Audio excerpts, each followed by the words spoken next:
Welcome to a new video. Today we got some juicy new information about all the new runes coming to Runes of Uldur in the next upcoming update. We have a couple of teasers that we know already and a couple new ones, and especially the new ones are like there's some really crazy stuff here, and I can't wait for seeing all of the other ones we haven't seen yet. So let's dive right into it. I prepared like a little bit snippet here. These are all the runes that we didn't know before. There are a couple more that we already seen in the big reveal, but like I want to go over the stuff that we did not know before. So we have a rune which gives gain damage as extra chaos. That's pretty exciting, especially because like chaos damage like needs a lot of love. The devs want to add more love to chaos between 0.5 and 1.0. The next thing that combined with this is there are 4 different runes that convert all flat fire, cold and lightning damage to either fire, cold, lightning or chaos. So there are basically these 3 runes here for the elemental versions, where like everything converts to cold, to fire, to lightning. But there's also one here at the very top that converts fire, cold and lightning to chaos. What this means is you can get a lot of flat chaos damage on any martial weapon. Because the prefixes for fire, cold, lightning, they usually have like pretty high values, but most of the elemental skills that are good convert physical to elemental damage. So usually you want to scale the physical damage on the weapon.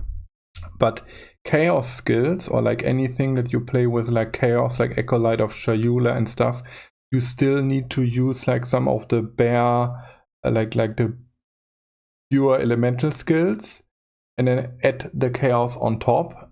So for this is actually like transforming this a little bit, where like you can get like a weapon with all 3 fire, cold, lightning, put on this rune, and then the weapon all of a sudden has a lot of extra chaos damage flat.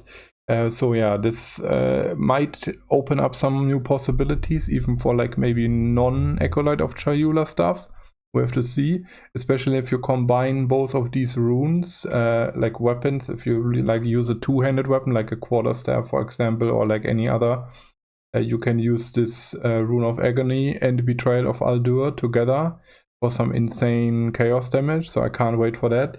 Also keep in mind there is a new Acolyte of Chayula passive branch coming, like they teased in one of the interviews already added. Basically when you do the Breach quest line, at some point you're gonna commune with the Dreamer and you unlock new nodes. Because they released the JSON file for the passive tree, we know this will be an Acolyte of Chayula branch. And this is a defensive branch here, with the chaos resist is doubled and maximum chaos resist. Maybe this is an offensive thing that comes after this. We don't know what this does yet. But yeah, in combination with these new chaos stuff, there might be some really cool stuff coming with that. Let's go over the next few ones. We have a Mystic Alloy. These alloys are essentially like they are one-time things. Like they basically like meta crafting essentially. And these enable some modifiers that are not possible on these gear pieces. For example, there's like Spirit on boots that should be pretty good for any minion build. Or if you, for example, you use a unique body armor or like a unique amulet and you can't get enough Spirit for like all of the Spirit gems you want. So this might open up some new possibilities. Next one is the crossbow one. Grenades have a chance to activate a second time. There are like support gems and some passive tree support for this. I think you still can't reach 100%, but like this just makes it happen more often.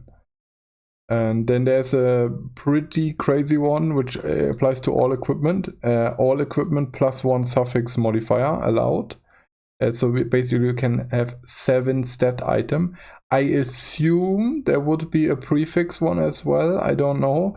But yeah, depending on, remember this only goes on slots that have actual sockets. So like jewelry is basically excluded from that. But boots, gloves, body armor, helmet, and weapons.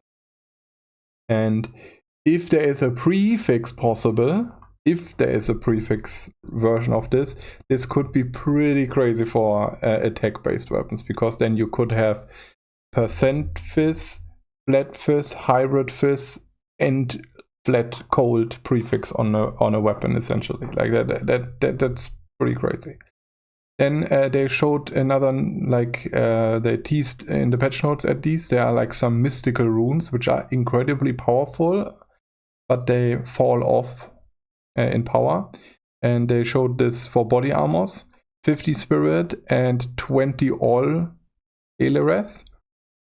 But the all Aelireth one gives you minus maximum to all Aelireth. So basically, like, you can, like, the cap is much lower, but you just get a bunch of Aelireth.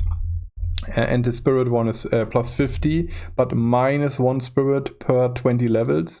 So once you reach like level, I would say like level 30, 40, this definitely is not worth it anymore. But by that point you have your second spirit gem already. So for minion leveling early, this is probably pretty good. And maybe even if some builds, if you use like dual heralds or whatever, you can like enable like some spirit stuff way more easily. This will make character leveling, like leveling a second character, absolutely crazy. There's a few more stuff later here that I want to talk about that will probably go very well with this. Next one, we don't have like a lot of information about this, but there are these runes. You socket them in, and then the mod pool on the item increases, so there are like more things. They showed in the video the DK one for gloves, and those are all like damage over time modifiers.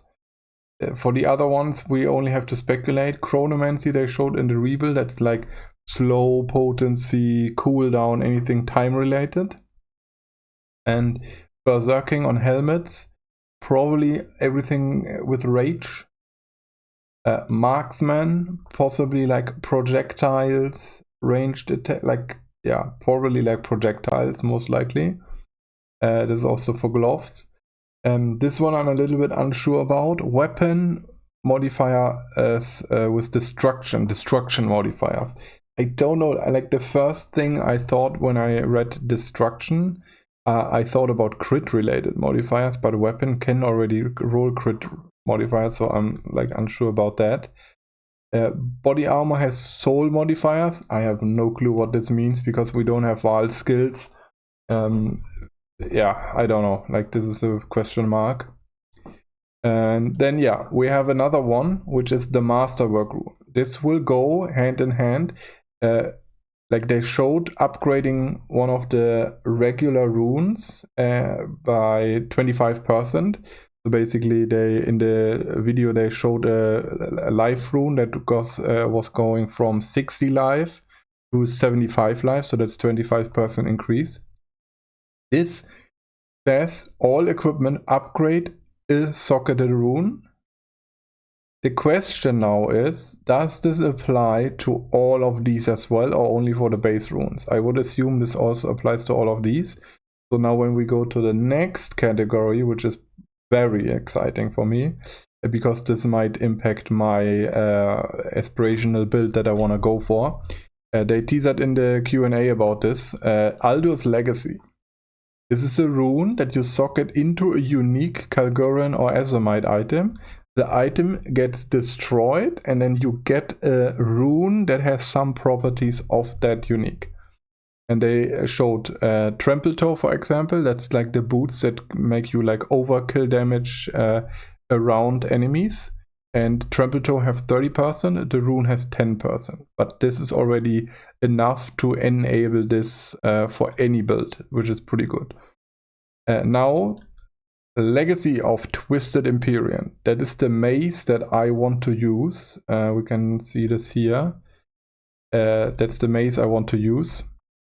And they showed that the attacks with this weapon have added cold equal to 6 to 10% of maximum mana.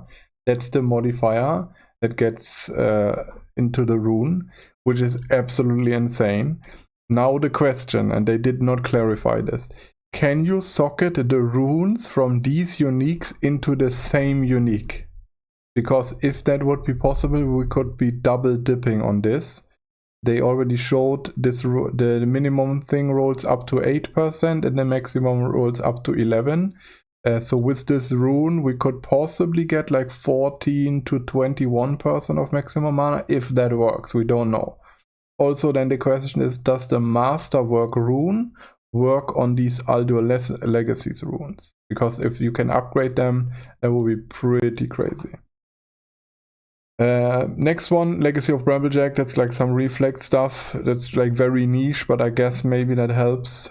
Cyril's Grid, one-handed mace. Maximum quality is 40. I feel like this is probably very good for absolute top high-end rare crafts. It costs a rune slot. Like a lot of the runes are pretty good and give like a lot of raw power, and maximum quality I think only gives you a lot of power if like all of the rest of the items like really good. If you have like all 3 prefixes are like flat fizz, percentage fizz, hybrid fizz, and then you can socket this in.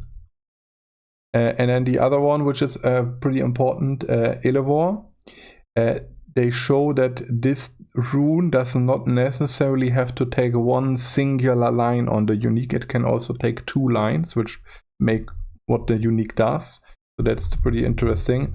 Charms gain 1 charges per second and 1 charm slot. There are a lot of very powerful unique charms. Maybe we will get even more dispatch. So this might be actually really good, because the helmet is pretty bad. But if you have like very good endgame charms, this could definitely be worth a rune slot in the helmet. We can also look at the item filter information.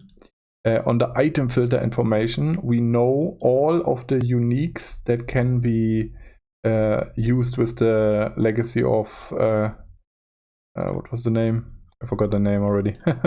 Uldur's Legacy. And there are some pretty crazy things. Like there are some like okay things, there are some like endgame things, like Mjolnir is on there. That's pretty crazy.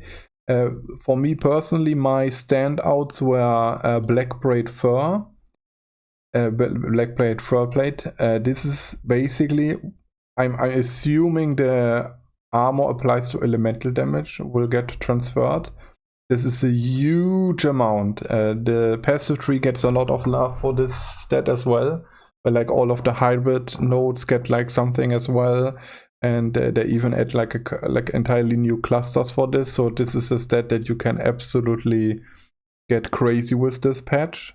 So that's in combination with the possibility of these leveling uniques here.